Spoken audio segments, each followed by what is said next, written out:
রাধে রাধে। তো কালকেই ছিল জন্মাষ্টমী, আর চলো তোমাদের সাথে ঝটপট মিনি ব্লগের মাধ্যমে শেয়ার করি সারাদিন কি কি করেছিলাম। প্রথমেই বলি, আমার আন্টির বাড়িতে তো বরাবরই পুজো হয়, সেটা তোমরা সবাই জানো। আর সাথে আমার বান্ধবীর বাড়িতেও নেমন্তন্ন ছিল।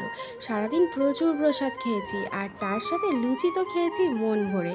আর এই যে আমাদের গোপলুর জন্যই এত কিছু ভোগের আয়োজন করা হয়েছে সকাল থেকেই। গোপলুর জন্মদিন বলে কথা, তাই তো ভোগের আয়োজন করতেই হতো। তাই আর কি সকাল থেকেই সবাই মিলে রান্নাবান্না শুরু করে দেয়।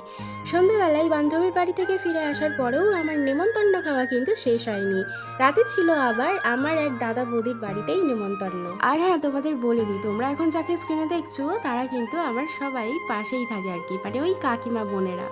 এই যে দেখছো কি সুন্দর কবজি ডুবিয়ে খেয়েছে, তাই না? চলো ঝটপট তাহলে আমিও বসে পড়ি। বসে পড়েছিলাম, আর পাতেই প্রথমে পড়ে যায় গরম গরম লুচি, আর তার সাথে ছোলার ডাল। আহা হা হা, এর স্বাদ কিন্তু ভোলা যাবে না। খুব ভালো হয়েছিল কিন্তু খেতে। তারপরেই আবার দিয়ে যায় গরম গরম লুচি।